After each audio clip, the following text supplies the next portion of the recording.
ओम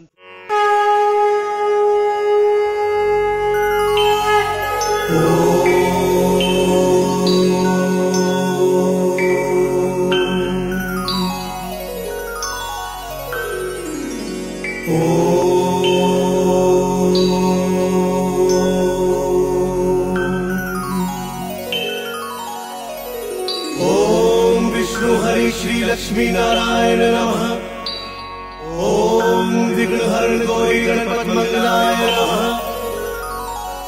भक्तों, यूं तो आपने टी सीरीज ऑडियो वीडियो के माध्यम से अनेकों धार्मिक गाथाएं, कथाएं, आरतियां, भजनों को श्रद्धा भाव से सुना है और खूब आनंद लिया है। टी सीरीज कैसेट कंपनी की तरफ से आप सभी संतजन और भक्तजन बधाई के पात्र हैं।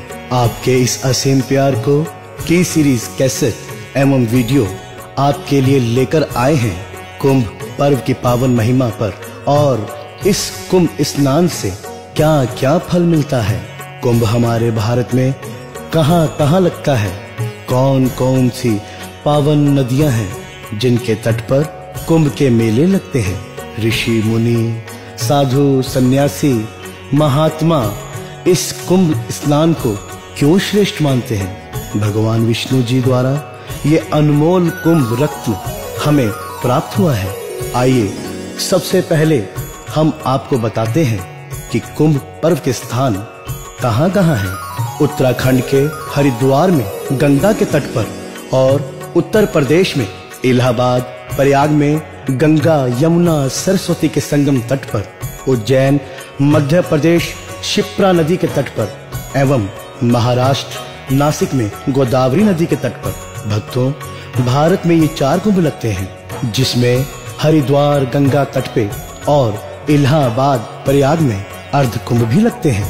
तो आइए भक्तों, इस कुंभ पर्व की संक्षिप्त में पावन गाथा सुनाएं।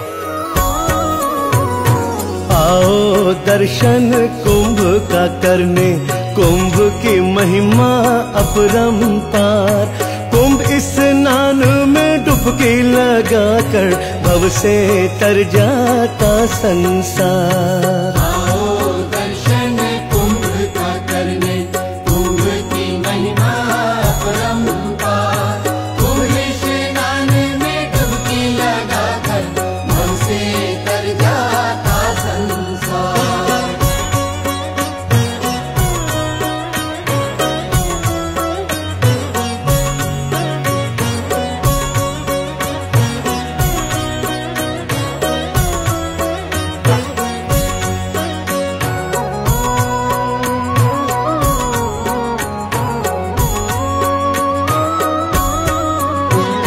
कहते हैं श्री हरि भगवान, कुंभ स्नान है सुख की खान। कुंभ स्नान है सुख की खान। कुंभ के चारों धाम के भक्तों, सुन लो कथा ये करके ध्यान। सुन लो कथा ये करके ध्यान। मटका होता कुंभ का मतलब, लोग जल पात्र भी कहते हैं।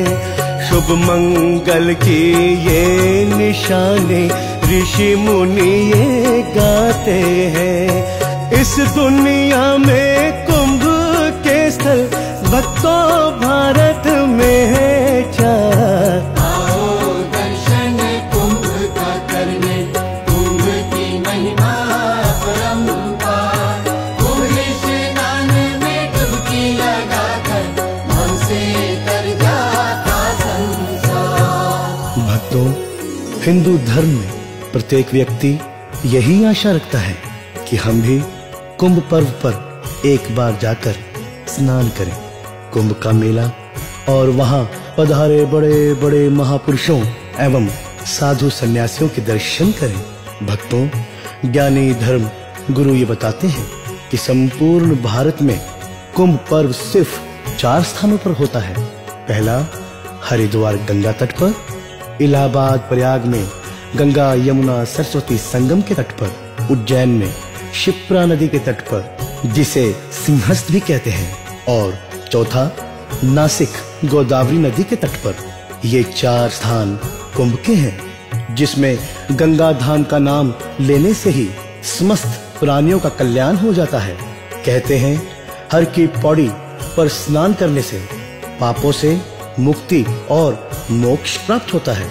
गंगा जी की धारा सर्वशक्तिमान, मुक्ति और मोक्ष प्रदान करने वाली तथा पतितों का कल्याण करने वाली है। कुंभ का अर्थ हम पहले ही बता चुके हैं। कुंभ का अर्थ मटका यानी घड़ा, जिसे जल पात्र भी कहते हैं। हमारे हिंदू धर्म में जब शुभ कार्य होते हैं तो उसमें ये कुंभ यानी मटके को नारियल तथा आम के पत्तों से ढक कर रखते हैं।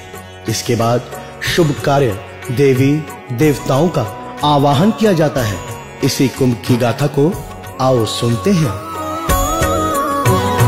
कुंभ कथा के गाथा गाए जो ऐसा माना जाता है, ऐसा माना जाता है। कहते हैं दुर्वासा ऋषि थे, विद्वान उन्हें सब कहते थे। विद्वान उन्हें सब कहते थे। देवराज के शाप देने से देवता सब घबराते थे। देवताओं पर करके चढ़ाई असुर झूमते गाते थे। इंद्र सहित देवता डर के भागे, पहुँचे ब्रह्मा जी के द्वार। आओ दर्शन कुंभ का करने, कुंभ की महिमा अपरंपार। कुंभ स्नान में डुबकी लगाकर मन से तर जाता संसार। भक्तों, दुर्वासा ऋषि के श्राप से इंद्र और सारे देवता शक्तिहीन हो गए। असुरों ने मौका पाते ही देवलोक पर चढ़ाई कर दी। असुरों का बल देखकर सारे देवता डरकर ब्रह्मा जी के पास जाते हैं और सारी व्यथा ब्रह्मा जी को सुनाते हैं। ब्रह्मा जी उन सारे देवगणों को भगवान विष्णु जी के पास शेष सागर में लेकर जाते हैं, जहां विष्णु जी अपने शेष शैया पर विराजमान थे। विष्णु जी सभी देवताओं को और ब्रह्मा जी को वहां आते देख चकित हुए और उनके आने का कारण पूछा। ब्रह्मा जी ने उन्हें बताया कि महाप्रभु दुर्वासा ऋषि के श्राप से इंद्र सहित सभी देवता शक्तिहीन हो गए हैं। इसी का लाभ उठाकर असुरों ने देवलोक पे चढ़ाई कर दी है। हम संकट में घिरे पड़े हैं, आप हमें भय मुक्त कीजिए। असुरों के कोप से हम अपनी रक्षा कैसे करें, युक्ति बताइए। तब विष्णु जी ने उन सभी देवताओं की सहायता करने का वचन दिया। साथ ही उन्हें ये परामर्श दिया कि आप सभी समुद्र मंथन करें। समुद्र मंथन से ही आपका कल्याण निश्चित है। समुद्र मंथन से अन्य रत्नों के साथ अमृत निकलेगा, इसे पीकर सभी अमर हो जाएंगे। फिर बोले विष्णु भगवान, मंथन करेगा कल्याण। मंथन करेगा कल्याण। सागर से निकलेगा अमृत, देव करेंगे जो रस पान। देव करेंगे जो रस पान। फिर सब देव अमर हो करके असुरों का तोड़ेंगे मान। लेकिन इस मंथन से पहले करना होगा देवो ध्यान। पर्वत सुमेरु की मथनी हो, वासुकी नाग की रस्सी आधार। आओ दर्शन कुंभ का करने, कुंभ की महिमा अपरंपार। कुंभ स्नान में डुबकी लगाकर मन से तर जाता संसार। महाप्रभु ने सलाह बताई, समुद्र मंथन से जो अमृत निकलेगा उसे पीने से सभी देवगण अमर हो जाएंगे। असुर आपका कुछ नहीं बिगाड़ पाएंगे।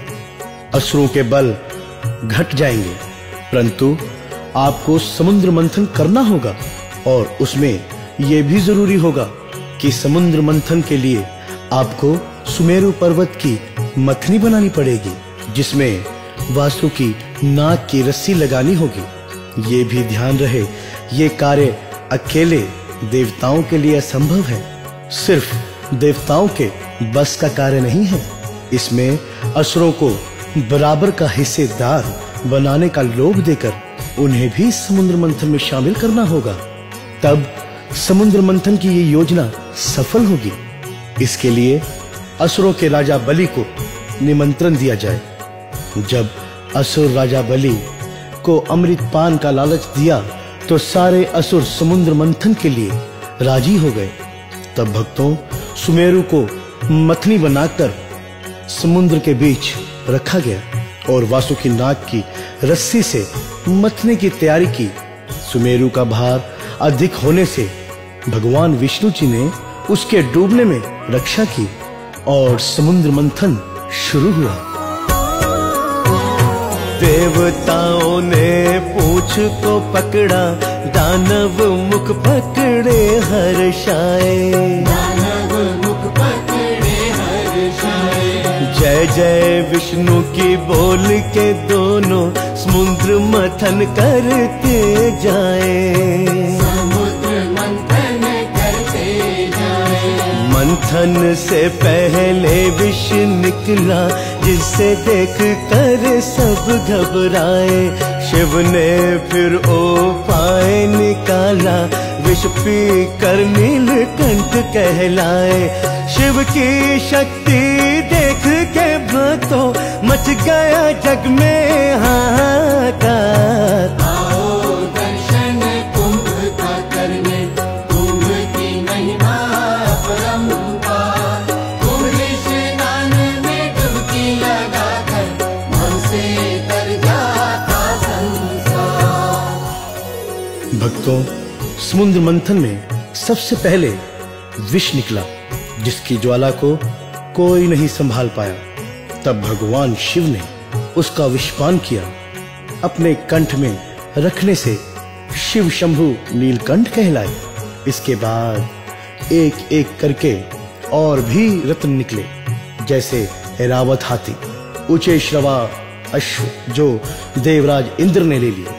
श्री लक्ष्मी जी को भगवान विष्णु जी ने ले लिया। मंथन से फिर मदिरा निकली, जिसे दानव पीते रहे। इस तरह कामधेनु गाय, परिजात वृक्ष, रंभा अप्सरा, कौस्तुक मणि, वारुणी, बाल चंद्र शंख, हरिधनु तथा अमृत कलश लेकर धन्वंतरी प्रकट हुए। उसके बाद भक्तों, समुद्र मंथन तो बंद हो गया, परंतु अमृतपान करने के लिए असुर और देवताओं में झगड़ा होने लगा, छीना झपटी होने लगी। इस छीना झपटी में अमृत कलश से 12 स्थानों पर अमृत गिरा। अमृत छलक कर जहां जहां गिरा, जिनमें 8 स्थान स्वर्ग लोक में है और 4 स्थान पृथ्वी लोक पर है। जहां जहां ये 4 स्थानों पर अमृत गिरा, वहां वहां भक्तों कुंभ पर्व का ये आयोजन होता आ रहा है।